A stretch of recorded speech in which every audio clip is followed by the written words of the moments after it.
Ya son las 9 de la mañana con 10 minutos, de vuelta con ustedes acá y para empezar, sin ir más lejos, nuestro panel, comenzando una nueva semana junto a Constanza Schneider, ella es investigadora del programa de Política y Sociedad del Instituto Res Pública, también presidenta de Siempre por la Vida. ¿Cómo estás, Constanza? Muy buenos días. Muy buenos días, muy bien, ¿y tú? Muy bien, oye, gracias por acompañarnos en este comienzo de semana, lo mismo que a Juan Valdés, analista político, concejal en La Granja, militante del Partido Socialista, que también nos acompaña acá en el estudio el día de hoy. ¿Cómo estás, Juan?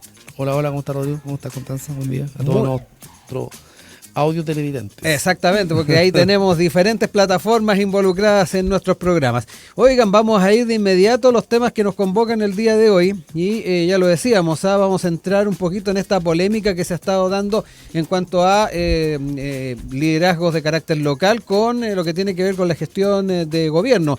Esto a propósito de la polémica entre la ministra Camila Vallejo y el alcalde de Santiago, Mario Desbordes, por las intervenciones que han habido en el barrio Meix. Sin ir más lejos, la ministra estuvo el día de ayer en Mesa Central, en el Canal 13, y ahí se estuvo refiriendo obviamente a estos intercambios de declaraciones que estuvieron sucediéndose durante estos últimos días, previo al fin de semana.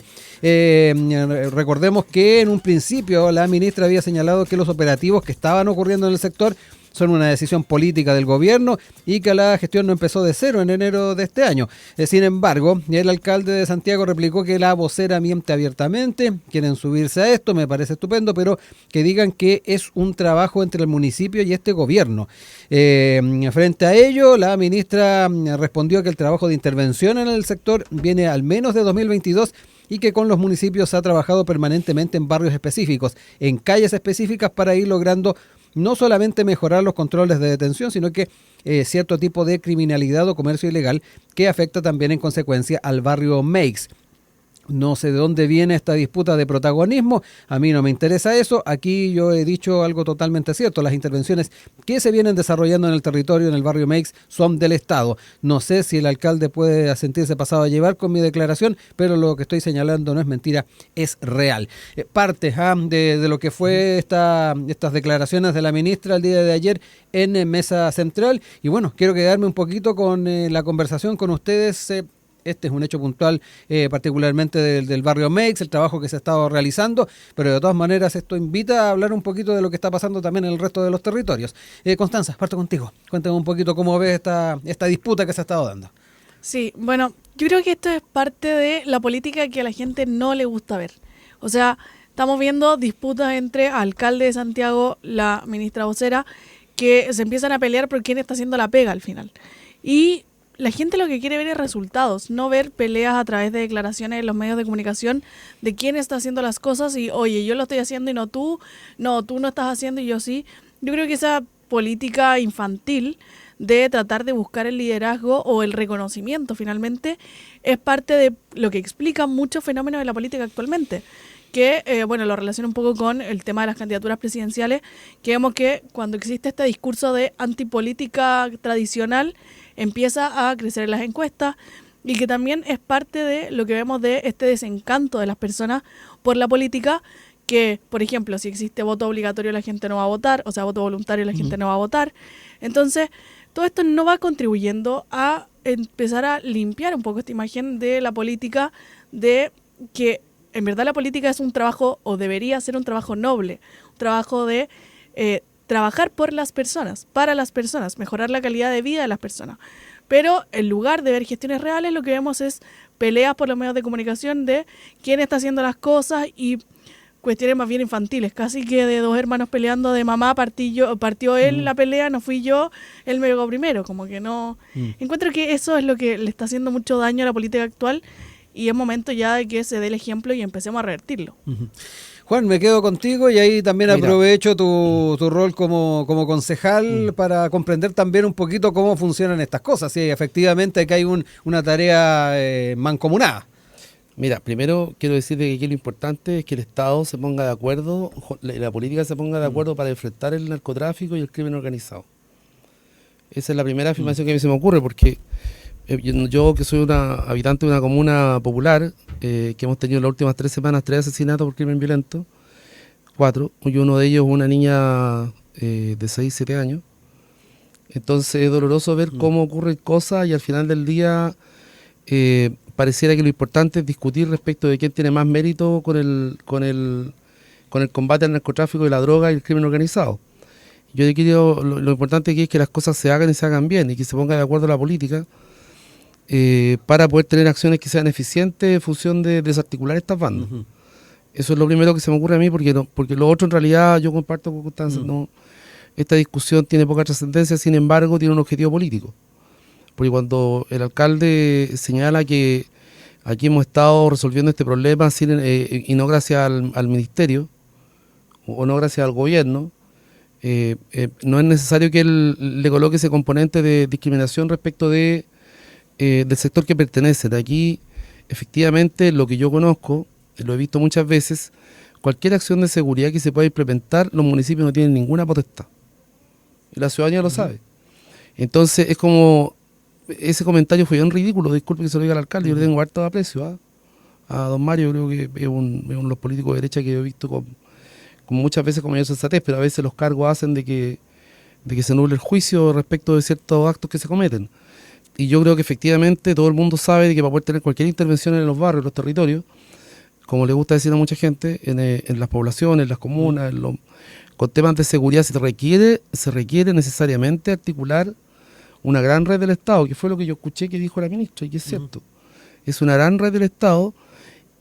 Uno valora que los alcaldes tengan un gran compromiso respecto al tema de la seguridad y despejar la área y desarticular el crimen, que puedan colocar ellos todas las herramientas que pueden disponer los municipios y se puedan coordinar con las otras instituciones del Estado para poder combatir el narcotráfico. Eso es lo que la gente espera.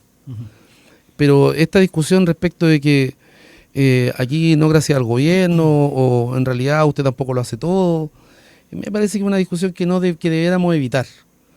Y yo me gustaría más escuchar, bueno, cómo hacemos más acciones de esta naturaleza que permitan generar barrios más seguros, espacios públicos más seguros, donde la gente pueda transitar, pueda hacer comercio, donde se puedan desarticular estas bandas de crimen organizado, ¿cómo se llama?, de internación ilegales de distintos productos a Chile que se puedan vender, que son inseguros también para los niños especialmente. Sí.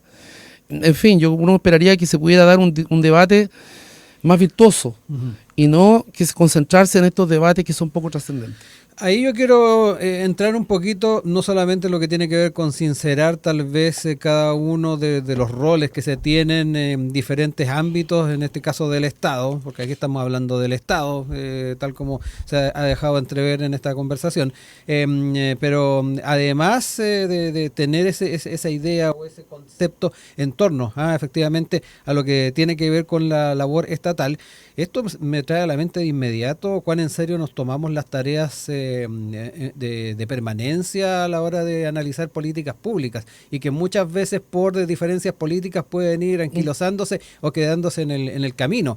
Me da la impresión de que este tipo de disputas son las que efectivamente terminan generando ciertas distancias y finalmente propuestas que eventualmente pueden seguir desarrollándose independiente de quien esté en un municipio o esté en el gobierno central, pueden ser también importantes de tenerles en cuenta. Constanza, me quedo contigo para también analizar aquello. Sí, eso es muy importante lo que mencionas, porque claro, al final este tipo de peleas nos hace preguntar si la colaboración efectivamente se está produciendo o depende de quién va a ser el alcalde de turno, cuál es el color político del alcalde de turno. Y eso es preocupante porque al final eso no debería ser una condición para que el Estado y el municipio pongan sus mejores esfuerzos en poder combatir el crimen organizado, en poder mejorar la seguridad de una comuna que es la de Santiago, que hemos visto el declive que ha tenido en los últimos años.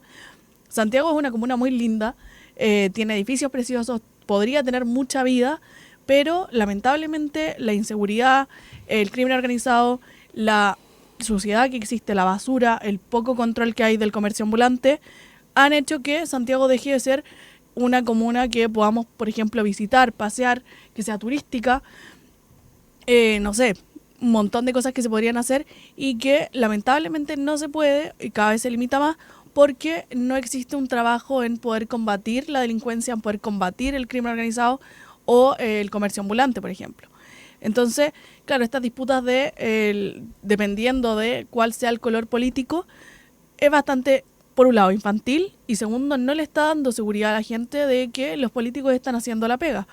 Si vemos que en verdad las peleas van por quién hace las cosas, quién no hace las cosas, en vez de trabajar en conjunto para poder mejorar la calidad de vida de las personas, lo único que se está logrando es, de nuevo, seguir desprestigiando la política, seguir mostrándole a la gente que no están dispuestos a trabajar en conjunto por un futuro mejor para la comuna. Y eso ciertamente es preocupante, porque no puede ser que en la política lo más importante sea, por un lado, la imagen y por otro lado, trabajar solamente con tu sector político, y si el alcalde electo fue de otro sector político, ya dejamos de trabajar o dejamos de hacer la pega como se debería hacer. Ahora, eso también surge la pregunta de la alcaldesa anterior, era del sector político de gobierno, muy cercana al gobierno, y están diciendo que ahora las medidas se están tomando recién, desde ahora, desde cero, estas peleas no las vimos con Iracy Hasler. Entonces, al final, de nuevo, se demuestra que esta contienda política, simplemente por el color político del alcalde y del gobierno, es una cuestión totalmente infantil e irrelevante. Juan Valdés. Oye, sí, lo que pasa es que el delegado presidencial, que es representante del presidente de la República en la región, ha tenido una estrecha colaboración con el alcalde, y el alcalde ha reconocido el esfuerzo que ha hecho el delegado para acompañarlo en todo este proceso. El delegado presidencial es quien coordina las fuerzas de las instituciones públicas de la región para poder tener este tipo de acciones. Y ha tenido la capacidad y han generado las coordinaciones necesarias con los municipios. Entonces, aquí no es que se esté trabajando con alguien del color político que se esté mirando para trabajar. Se está trabajando con alguien con el alcalde de Santiago, porque tiene un objetivo, que es desarticular las bandas criminales. Ese es el objetivo. Y por tanto, yo comprendo que se ha dado después una discusión bien de baja monta, pero también con el alcalde con un objetivo político. Yo creo que hay que despolitizar el problema de la delincuencia y el delito. Mira, aquí llegó Piñera diciendo que se acabó la puerta giratoria. La dejó romba, parece, la dejó dando vueltas, porque siguió, esto pasó. Y los gobiernos, el producto del debate político respecto a los temas de seguridad, finalmente es como que la gente tiene la sensación que no pase nada. Y las bandas se articulan, mejoran, se proyectan. Aquí estamos, las bandas tienen inteligencia, las bandas no actúan sobre la casuística. Es crimen organizado, es crimen planificado. Aquí hay bandas criminales internacionales que tienen intereses en un montón de lugares. Entonces, claro, si no tomamos conciencia y no se toma seriedad respecto del impacto que puede tener esto, que están teniendo un rol en la economía seguramente. Porque aquí el dinero no es que se quede guardado bajo el colchón, en algún lugar se va. Y ese dinero seguramente se ingresa en acciones legales, en la economía legal, formal. Entonces, y ahí está la discusión por la ruta del dinero. Por la ruta del dinero, entonces, cuando uno ve todos estos elementos que uno observa en las poblaciones, en los barrios, el secuestro del empresario días atrás, finalmente tomaron preso a las personas, al parecer, que tuvieron vinculadas a la retención de este señor. Pero al parecer hay otra gente que era la que organizaba el secuestro. O sea, estamos hablando de más o menos una criminalidad con multiroot, ¿cierto? Que tiene distintas facetas. Entonces es muy complejo el tema de la criminalidad de las bandas criminales, que son con perfiles internacionales, que se han instalado en Chile y que además van a permear las bandas tradicionales chilenas, que tenían otros comportamientos y otros códigos, ¿cierto? Y eso va a ir aumentando en el tiempo si es que la política no se deja discutir de cera y no se colocan de acuerdo en las distintas instituciones para poder enfrentarla. Por ejemplo, se discute hoy día la ley que le da facultad a los municipios para intervenir o para poder tener más acciones de seguridad. Y yo, la verdad que no sé, todavía no conozco en profundidad cuáles son las propuestas que esa ley debiera aprobar. Menos la ciudadanía, creo yo, poca gente debe conocer. Uno que está más metido en los temas, ¿no? Pero a mí me preocupa porque al final del día se discuten normativas que son más bien efectistas que efectivas. Porque yo creo que los municipios deben tener tareas, sí, pero deben tener tareas que descarguen las funciones de carabineros. Notificaciones, control de tránsito, ese tipo de cosas. Y no gente en moto que se anden poniendo, como día de ayer, que le pasaron por encima a unos motoristas municipales, ¿cierto? O como atropellaron la otra vez en Vitacura o en Las Condes, atropellaron a dos funcionarios, o como asesinaron en San Miguel a un señor que fue a ver un problema de seguridad de violencia intrafamiliar, o al de Macul. Entonces, creo que si no se piensa bien respecto de cuáles son, si no se reconfiguran los aspectos de intervenciones policiales en la población, en los barrios, las facultades, junto con eso las facultades que tendrán los municipios, o cómo los municipios van a prestar colaboración con Carabineros o la policía o la fiscalía. Entonces estamos discutiendo algo que es más bien efectista que efectivo. Sí. Yo quisiera tener más carabineros disponibles en La Granja, por ejemplo. Tenemos 70 policías para dar cobertura a toda la población. 125.000 personas. 70.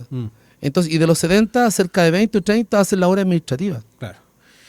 Constanza, tocó varios temas ahí, Juan. Quiero ir abordando dentro de lo posible cada uno de ellos, lo que tiene que ver con las capacidades que tienen también los municipios, cómo también fuerza policial se le va liberando de ciertas acciones y que eventualmente puede realizar personal municipal. Y trajo a colación el tema también del dinero, de la ruta del dinero, y ayer la ministra también se refirió dentro de esta entrevista al tema del famoso levantamiento del secreto bancario, que busca que podamos dotar a instituciones del Estado con herramientas para hacer más eficiente la persecución de delitos que siempre tienen a la base algún interés económico. A propósito que lo trajo a colación, Juan, me acordé además que en el marco de esta entrevista también la vocera tocó ese tema. Son varios elementos, pero que en el fondo van de la mano con mejorar la acción en los territorios y particularmente potenciar una política pública. Sí, hay varios temas acá. Algunas medidas son mejores que otras. Yo creo, evidentemente, que debería haber mayor cantidad de carabineros, sobre todo, claro, si mencionas que 70 carabineros para una población tan grande, evidentemente que debería haber más y que no todos hagan, o sea, que no haya un porcentaje tan importante que haga labores administrativas. Eso es una medida que sin duda que va a ser más eficiente el control de la seguridad en las comunas. Ahora también hay que considerar que en muchas comunas en que existe una delincuencia más alta, Carabineros, por más que estén ahí, no entran a ciertos sectores porque son lugares en que simplemente no hay ni ley ni orden. O sea, no se van a ir a exponer y eso también tiene que empezar a controlarse. Es decir, ¿cómo vamos solamente a aumentar la cantidad de carabineros? No va a ser una mejoría real cuando existen este tipo de territorios en que ni siquiera se puede entrar porque el narcotráfico tiene completamente tomado el control, porque la inseguridad es absolutamente alta, etcétera. Por el lado del secreto bancario, yo ahí creo que es una medida bastante menos eficiente y que la verdad creo yo que no va a venir a hacer un control efectivo del crimen organizado, sino que puede malutilizarse de muchas formas. Recordemos que hoy sí se puede levantar el secreto bancario con una orden judicial, siempre y cuando estemos en un proceso penal, y que el fiscal lo solicite al juez, el juez lo autoriza y se puede entonces levantar este secreto bancario. Pero que se pueda hacer de forma mucho más deformalizada, digamos, en que no se necesite la autorización del juez, creo yo que es peligroso. Y ahí ya hay que levantar una alerta de qué es lo que se podría llegar a hacer cuando existe un levantamiento del secreto bancario, porque no es solamente para las personas que sean sospechosas de cometer algún crimen, sino que cualquier persona podría verse expuesta a que este secreto bancario sea levantado y ahí yo creo que hay que empezar a pensar un poco más en las garantías de todo ciudadano y no en levantar el secreto bancario así a tontas y a locas, sino que mantenerlo como está ahora con un control judicial que se necesite la autorización, habiendo fundamentos plausibles se entrega esta autorización y se puede levantar el secreto bancario, pero no por cualquier sospecha o quizás una sospecha menor, porque así le vamos dando más poder al Estado y le damos menos libertad a la ciudadanía. Juan, apuntes. Hay un viejo dicho que dice que el que nada hace, nada teme. Yo creo que el secreto bancario es fundamental para poder hacer la pesquisa del dinero, del dónde va el dinero. Y estamos hablando que quienes se preocuparían de eso serían instituciones que tienen que responder también ante el Estado. De hecho, los fiscales tienen que responder ante la Corte de Suprema, y los ministros de la Corte tienen que responder ante el Senado, ¿no? O ante la Cámara, el Parlamento. Entonces, yo creo que es fundamental discutir y colocar una ley que tenga que ver con levantar el secreto bancario. Yo creo que es muy importante sobre ciertos aspectos, sobre ciertas consideraciones. No es, yo disculpa que te corrija, Constanza, no, es que no puedo dejarlo pasar, no es una normativa tonta y loca. está pensado, y en otros países también se hace, está pensado para poder perseguir efectivamente aquellos casos que se tienen sospecha de criminalidad y de la pesquisa del dinero de esa criminalidad. No es que no está diseñado de esa manera, o debiera diseñarse de esa manera. Y es una herramienta, un instrumento que los fiscales también han señalado que es necesaria poder tener, porque tienen que hacer una investigación previa. Nosotros hoy día le damos ventaja al narcotráfico y a la delincuencia, al delito. Y no podemos darle ventaja. Y tiene que utilizarse de mejor manera la inteligencia. Porque, por ejemplo, como hoy día yo escuchaba, veía datos, una bala cuesta 200 pesos. Un arma ingresada a Chile cuesta entre 500.000 y 2 millones de pesos. Ajustada, digamos, para que funcione como su ametralladora. Entonces, cuando uno se empieza a conocer estos datos y empieza a ver el dinero, qué es lo que financia, dónde se financia o cómo se financia toda esta infraestructura. Uh-huh. Porque esto no es solamente que la bala cueste 200 y el arma cueste tanto. Esto tiene una red de financiamiento, sí, que es de la venta de droga, que es del narcotráfico, que es de la ¿cómo se llama? De los envíos de fuera de Chile, porque Chile también es un país de paso, de donde vienen. Bueno, y esto tiene un financiamiento, esta estructura se financia de alguna manera. Y ese financiamiento hay que perseguir. Entonces creo yo que todas las herramientas que estén disponibles, que se puedan disponer en la legislatura, son necesarias para combatir y pesquisar el dinero, porque al final del día el crimen organizado no es un problema social, se convierte en un problema social, pero no es solo un problema social, es un problema económico. Uh-huh. Y si no resolvemos eso, si no avanzamos en desarticular estas bandas, desde su financiamiento, desde atacarlos donde está el sentido de su negocio, entonces estamos haciendo todo mal. Quiero dejar estos últimos minutos de este bloque para ir cerrando ideas. Constanza. Perfecto. Un punto que mencionaba, el crimen organizado no se maneja tanto el dinero a través de cuentas bancarias y instituciones financieras constituidas, digamos, sino que es todo bastante más en negro. Entonces, tampoco es como que el secreto bancario, levantar el secreto bancario vaya a ser un gran avance en este sentido. Por otro lado, claro, que nada hace nada teme, pero yo sí le temo a un poder estatal fuerte que tenga todas las ventajas para poder perseguir a un ciudadano. Porque puede ser perfectamente que ese ciudadano no haya hecho nada y aún así tenga persecución estatal, y la persecución estatal es fuerte. En Chile, el Ministerio Público tiene todas las herramientas, digamos, para poder hacer esa persecución, y somos humanos, los humanos cometemos errores, y el mismo Poder Judicial, el mismo Ministerio Público puede cometer errores y perseguir a una persona que no ha hecho nada. Entonces, hasta ahí nomás llega el que nada hace, nada teme, porque existen muchos casos de investigaciones de personas completamente inocentes y que aún así se ven expuestas a la investigación por un lado, e incluso se pueden ver expuestas a una condena injusta.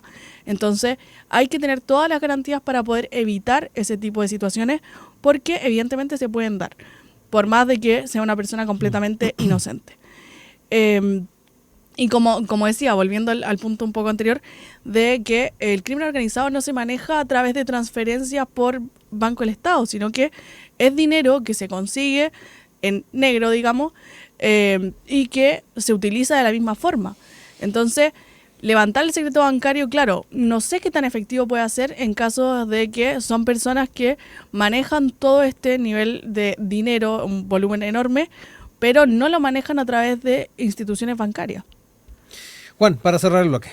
Mira, es súper necesario que exista el levantamiento de secreto bancario, y también el cruce de esta información con el Servicio de Impuestos Internos, con distintas instituciones que se dedican al control de este tipo de situaciones.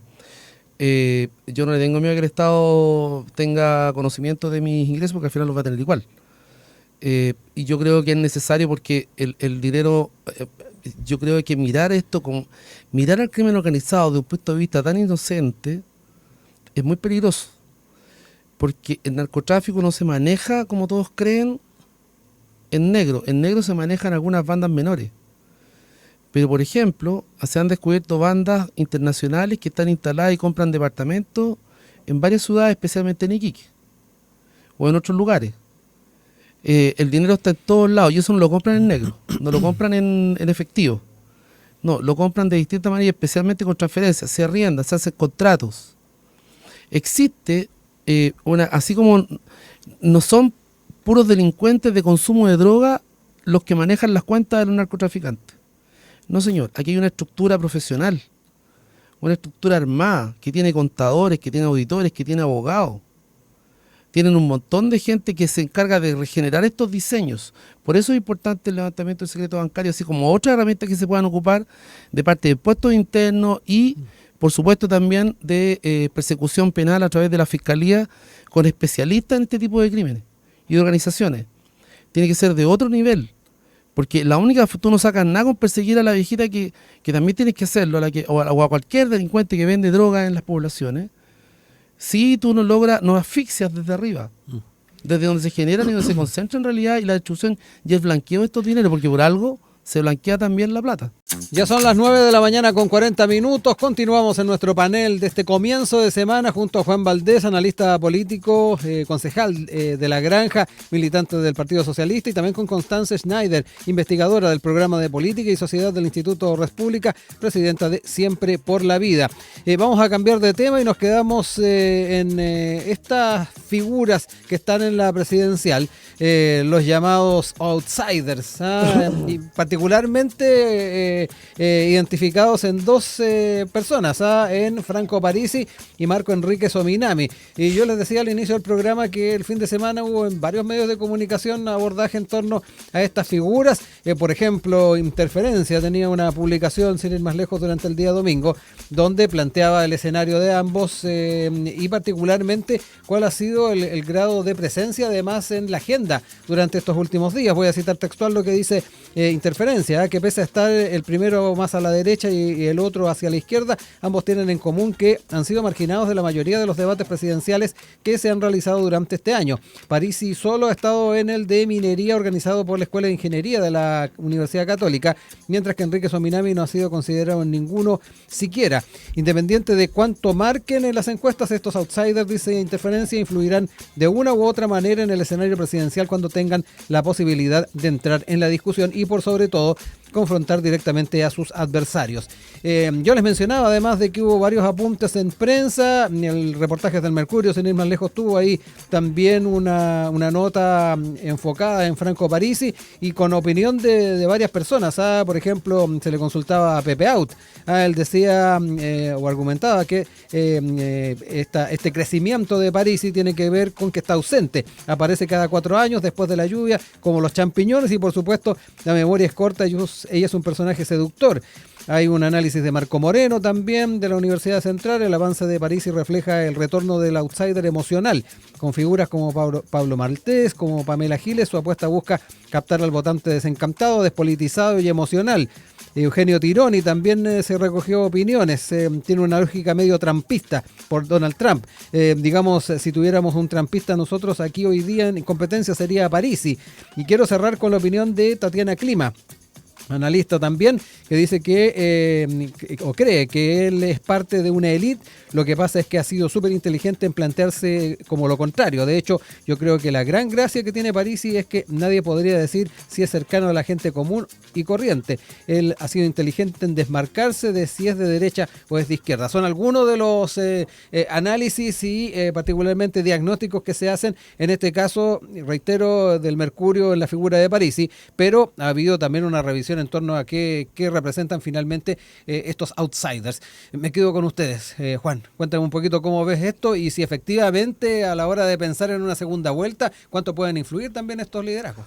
Yo creo que son bastante influyentes porque el voto que apuntan es al voto precisamente desencantado, el voto menos involucrado en la elección, pero tiene que votar obligatoriamente. Entonces, en el caso de Parisi, yo creo que él con este discurso del otro día, donde llama a enchular claro, a la vieja, textual lo que dice él, ¿no? Yo creo que busca él un efecto en un mundo distinto al que tiene más conciencia de terminar con este tipo de discurso. Entonces, él apunta a otros segmentos y con eso fortalecer su... Ahora, esa gente no es gente de derecha y no es gente de izquierda, tampoco de centro. Entonces, el comportamiento de esos ciudadanos en segunda vuelta es bien incierto. Sí. Porque no es que Parisi también pueda decirle a ellos, miren, vayan y voten por A o B. No, esa gente no tiene esa referencia dogmática o de orden. ¿No así Meo? Yo creo que Meo tiene un voto más conquistado, es un voto más trabajado. Marca re poco ahora en la encuesta, pero hay que esperar a ver el debate. Es un buen tipo para los debates, ¿no? Todos reconocen esa capacidad. Pero él llega a un voto que es un voto más bien liberal. Es un voto, yo creo, más informado. El de París no. Y yo creo que es un voto también, de cierta manera, que tiene algún grado más de militancia. Entonces creo que... ¿Por eso no habría que ponerlo en el mismo saco? No, yo creo que no son parte del mismo problema, del mismo diseño. Tienen solo dos outsiders, pero uno es claramente Marco es una persona de izquierda que llega a muchos segmentos independientes, que hace más reflexión, que él plantea más reflexiones, ¿cierto? Y que yo creo que... pero ese mundo, yo creo, y Parisi no, Parisi es más bien a la masa, esto de que ganen plata, de que enchulen a la señora, qué sé yo, todas esas cosas que él habla, que puede estar 4 años perdido y que después vuelve, que no le importa decir que estuvo no sé cuántos años sin pagar la pensión alimenticia, más allá de que la resuelva, que no dice para quién trabaja, quién le financia la vida o cómo se la financia, ¿cierto? Entonces, y que a la gente, a su público, a su electorado, no le importa mucho esos antecedentes. No le importan mucho. Constanza, también cómo observas estas figuras que de a poquito también van entrando ahí en el ruedo. Recordemos que Marco Enríquez hace algunos días anunció de que había conseguido las firmas, hubo varios insertos en prensa además dando cuenta de aquello y ya fortaleciendo lo que es su apuesta en torno a la presidencial. 2 figuras, ahí hacía también sus matices Juan respecto a lo que representa cada uno. No sé cómo lo ves tú. Sí, a mí me pasa con estas figuras que, bueno, lo enlazo un poco con lo que comentábamos antes, que tienen mucho que ver con el desencanto de las personas de la política. O sea, lo vemos en el votante de Parisi, en que en verdad es gente que no es ni de derecha, ni de izquierda, ni de centro, no le interesa mucho la política más allá de cada 4 años vota por el presidente.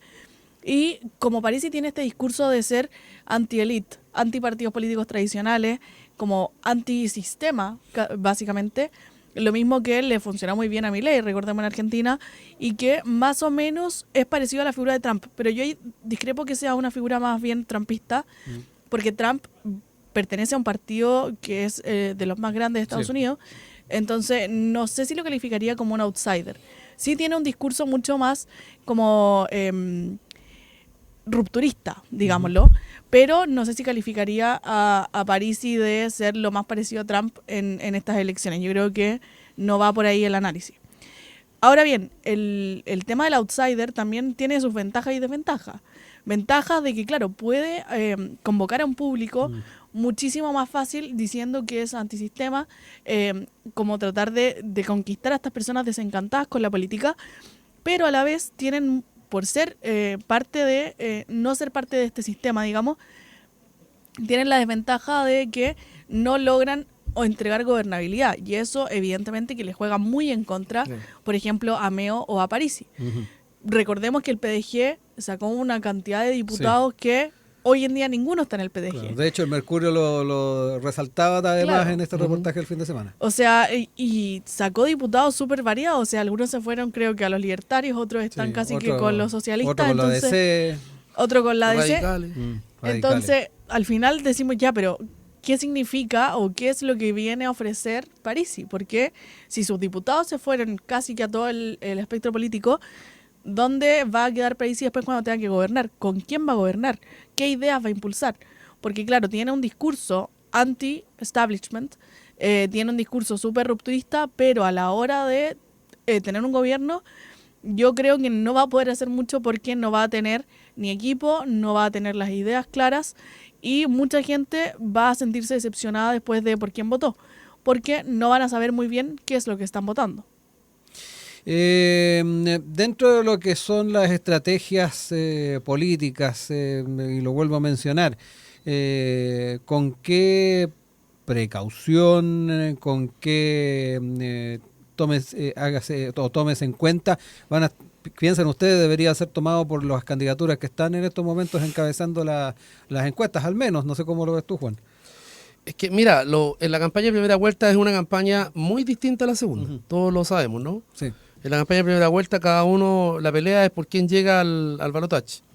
Y en la segunda vuelta todos los candidatos cambian su mirada, su enfoque. Buscan, y yo creo que ahí va a estar la clave.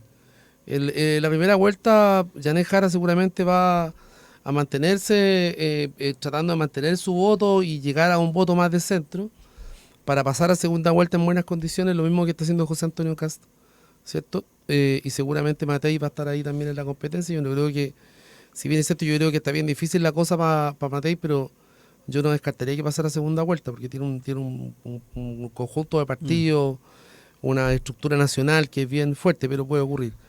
Sin embargo, el hecho es que, y por eso también Matei tiene este discurso tan a la disputa del voto de derecha, ¿no? Y la pelea es con Kast y con Kaiser. La primaria de la oposición, como dicen. La que es primera de la vuelta. oposición, que hace la primera vuelta, yo también creo. Porque lo otro yo creo que está medio despejado, ¿no? En el mundo nuestro seguramente Janet Jara va a pasar a segunda vuelta. Y ahí también vamos a ver en qué condiciones pasa o termina la primera vuelta, para ver cómo se va a afinar el foco para conquistar los votos de estos otros liderazgos. Y digo esto porque da lo mismo o sea, no da lo mismo, pero no quiero ser peyorativo ni despectivo, pero en realidad no influye mucho la opinión de esos liderazgos en la segunda vuelta. En algún segmento sí va a influir, pero este electorado es desarticulado, es menos comprometido con una idea fija, menos dogmático, es más pragmático, y quiere ver quién le da garantías ni siquiera de gobernabilidad, sino que quién le ofrece cosas que se puedan hacer que sean de mayor beneficio propio. Entonces, es bien particular la segunda vuelta, ya lo vimos la vez pasada. El presidente Boric llegó al 50 y tanto, y Kast se fue al 40 y algo, ¿no? Y Kast fue a visitar a París y a Estados Unidos. Fue a visitarlo, no lo recibió, parece, ¿no? Le fue mal. Entonces, es porque yo también creo que es difícil poder abordar a ese electorado, y yo creo que Parisi lo sabe, y que él tampoco puede decir, mire, no puede transferir esa confianza. Es difícil eso, porque su electorado no es que confíe en los políticos tradicionales, y probablemente los que pasen a segunda vuelta van a ser dos políticos tradicionales, Kast y Jara, y con dos bloques que los van a apoyar. Porque si pasa Kast, yo no tengo ninguna duda que Chile Vamos va a apoyar a Kast en segunda vuelta, no tengo ninguna duda.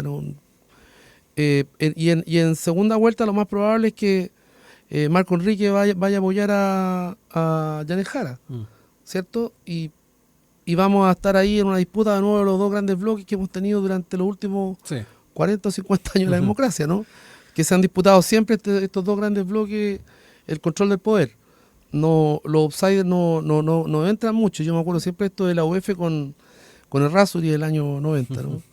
Que le terminó quitando votos a Vigi, pero aunque se hubieran juntado los dos no le ganaba nada, claro. Y eso indica también que la gente efectivamente es un segmento, y lo comparo con eso porque ese voto era obligatorio, como el de ahora. Esta es la primera votación con voto obligatorio después de esas elecciones, que eran tan masivas, ¿no?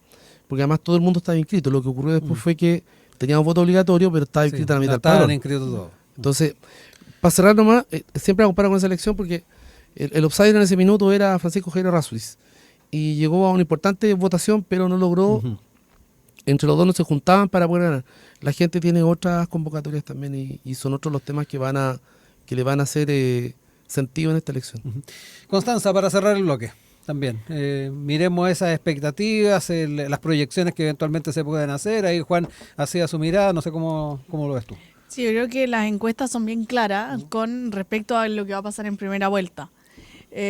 Lo más probable hasta el momento, y todavía queda un buen rato. Entonces, en política, hasta con 2 semanas se pueden dar vuelta las cosas. Entonces, Jara no aparecía en ningún lado la primaria. Claro, no se puede hablar mucho ahora de como dar resultados certeros. Pero las encuestas son claras en que a segunda vuelta pasaría Kast y pasaría Jara. Y ahí se va a dar una dinámica interesante porque, claro, vamos a tener que ver a quién le da los apoyos a quién. Y yo creo que acá lo que tienen más complicado son, bueno, la DC decidió como partido a quien apoyaba, pero eso también tuvo bastante repercusiones. Decidieron que apoyarían a Jara, pero de todas maneras hay personas que lo criticaron muy fuertemente y dijeron que están perdiendo casi que los principios, tratando, o sea, apoyando en este caso a Jara, etcétera. Entonces igual es interesante esta dinámica porque, de nuevo, vemos dos bloques, pero hace muchos años que no veíamos dos bloques tan, digamos, extremos, tan diferentes, porque tenemos una candidata del Partido Comunista y del Partido Republicano, candidato del Partido Republicano. Entonces, este escenario inédito, eso es cierto. Son escenarios que son bastante más extremos y por eso el centro queda en una disyuntiva mucho más difícil de la que tenía antes, con elecciones pasadas en que, por ejemplo, disputaban ya más bien derecha, centro derecha y la concertación, etcétera, pero era un escenario distinto. Entonces ahora, bueno, se va a ver bastante interesante. Yo aprovecho de pasar el dato de las personas que quieran conocer las encuestas en un solo lugar. Pueden verlo en radarelectoral.cl, que es un esfuerzo del Instituto Res Pública para consolidar todas las encuestas más importantes a nivel nacional, sacar un promedio y así vamos viendo cómo van cambiando los candidatos semana a semana. Así que los dejo muy invitados a revisarlo. Sí, y además aprovecho, ya que hace mención de ese radar, Constanza, que vamos a tener una entrevista esta semana sobre el tema. Así que además vamos a estar contándoles un poquito más de cómo va a estar funcionando ese radar. Oigan, yo quiero agradecerles el que hayan estado con nosotros comenzando esta semana, revisando estas temáticas.